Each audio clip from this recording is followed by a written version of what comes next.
Hi everyone, my name is Kelsey and today we're going to be reading A Bad Case of Stripes by David Shannon. Camilla Cream loved lima beans, but she never ate them. All of her friends hated lima beans and she wanted to fit in. Camilla was always worried about what other people thought of her. Today she was fretting even more than usual. It was the first day of school and she couldn't decide what to wear. There were so many people to impress. She tried on 42 outfits, but none seemed quite right. She put on a pretty red dress and looked in the mirror, but then she screamed. Her mother ran in the room, and she screamed too. "Oh my heavens," she cried, "you're completely covered in stripes." This was certainly true. Camilla was striped from head to toe. She looked like a rainbow.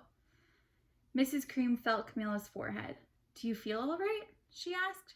"I feel fine," Camilla answered, "but just look at me." "You get back into bed this instant," her mother ordered.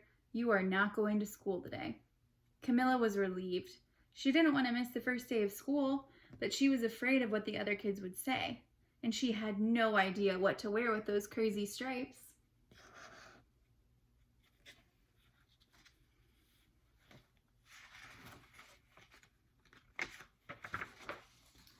That afternoon, Dr. Bumble came to examine Camilla.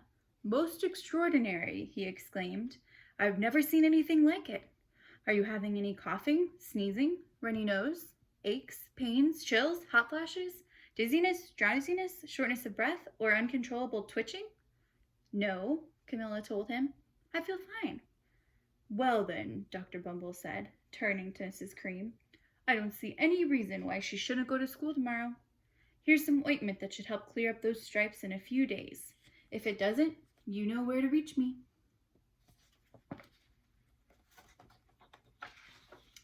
The next day was a disaster. Everyone at school laughed at Camilla.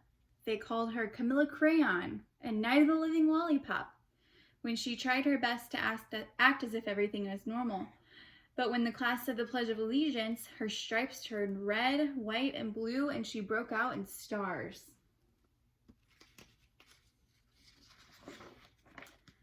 The other kids thought this was great.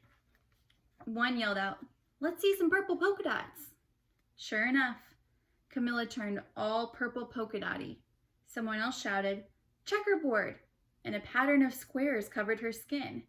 Soon everyone was calling out different shapes and colors, and poor Camilla was changing faster than you can change channels on a TV.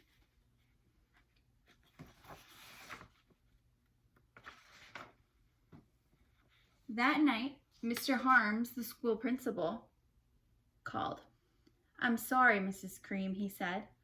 "I'm going to have to ask you to keep Camilla home from school. She's just too much of a distraction, and I've been getting calls from the other parents. They're afraid those stripes might be contagious." Camilla was so embarrassed. She couldn't believe that 2 days ago everyone liked her. Now, nobody wanted to be in the same room with her. Her father tried to make her feel better.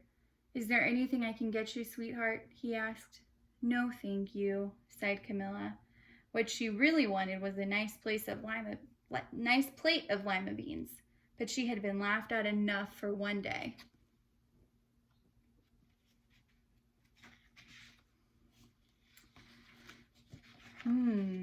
Well, yes, I see," Dr. Bumble mumbled when Mr. Cream phoned the next day. "I think I'd better bring in the specialists. We'll be right over." About an hour later, Dr. Bumble arrived with 4 people in long white coats. He introduced them to the Creams. "This is Dr. Grop, Dr. Sponge, Dr. Cricket, and Dr. Young." Then the specialists went to work on Camilla. They squeezed and jabbed, tapped and tested. It was very uncomfortable. "Well, it's not the bumps," concluded Dr. Gop. "Or the measles," said Dr. Sponge. "Definitely not the chicken pox," put in Mr. Cricket, Dr. Cricket. "Or a sunburn," said Dr. Young. "Try these," said the specialist. They each handed her a bottle filled with different colored pills. "Take one of each before bed," said Dr. Grop. Then they filed out the door, followed by Dr. Bumble.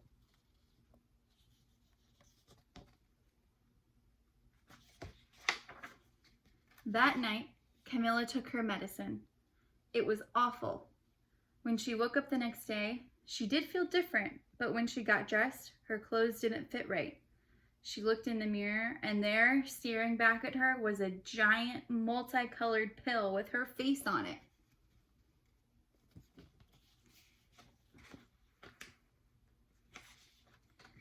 Dr. Bumble rushed over as soon as Mrs. Cream called.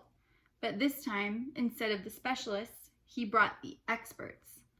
Dr. Gourd and Dr. Mellon were the finest scientific minds in the land.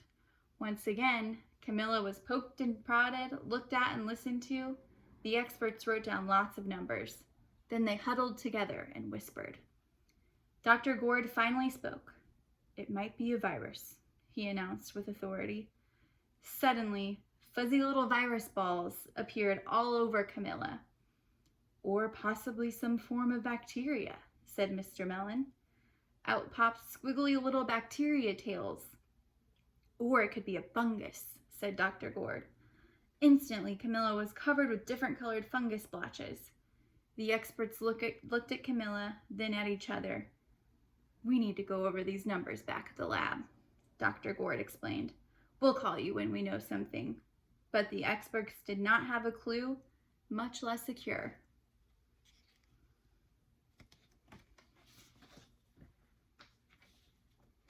By now, every TV news station had found out about Camilla. Reporters from every channel were outside her house, telling the story of the bizarre case of the incredible changing kid. Soon, a huge crowd was camped out on the front lawn.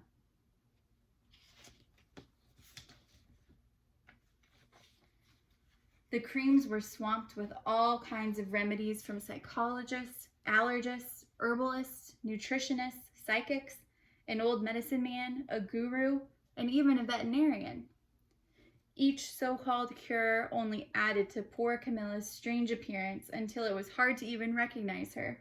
She sprouted roots and berries and crystals and feathers and even a long furry tail, but nothing worked.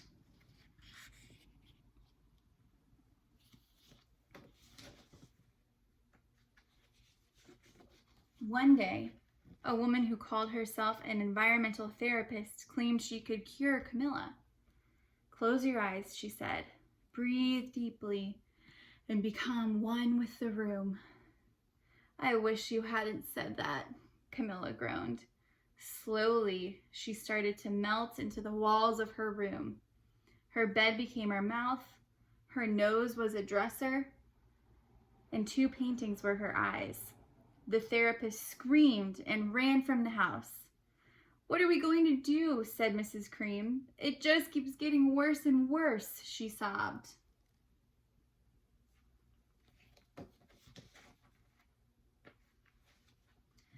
At that moment, Mr. Cream heard a quiet little knock at the front door.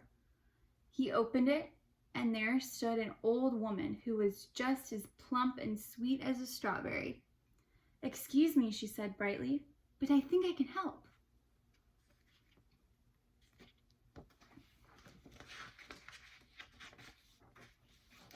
She went into Camilla's room and looked around. "My goodness," she said with a shake of her head. What we have here is a bad case of stripes. One of the worst I've ever seen." She pulled a container of small green beans from her bag. "Here," she said, "this might do the trick." "Are those magic beans?" asked Mrs. Cream. "Oh my, no," replied the kind woman. "There's no such thing. These are just plain old lima beans." "I bet you'd like some, wouldn't you?" she asked Camilla. Camilla wanted a big, heaping plateful of lima beans more than just about anything else, but she was still afraid to admit it. "Yuck," she said. "No one likes lima beans, especially me." "Oh dear," the old woman said sadly. "I guess I was wrong about you." She put the beans in her bag and started toward the door. Camilla watched the old woman walk away. Those beans would taste so good, and being laughed at for eating them was nothing compared to what she had been going through. She finally couldn't stand it. "Wait," she cried. "The truth is, I really love lima beans. I thought so, said the old woman with a smile. She took a handful of beans and popped them into Camilla's mouth.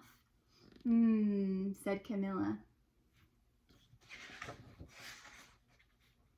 Suddenly, the branches, feathers, squiggly tails began to disappear. Then the whole room swirled around. When it stopped, there was Camilla, and everything was back to normal. I'm cured, she cried. Yes, said the old woman. I knew the real you was in there somewhere. She patted Camilla on the head, then she went outside and vanished into the crowd. Afterward, Camilla was not quite the same. Some of the kids at school said she was weird, but she didn't care at all. She ate all the lima beans she wanted and never even had a touch of the stripes again. The end.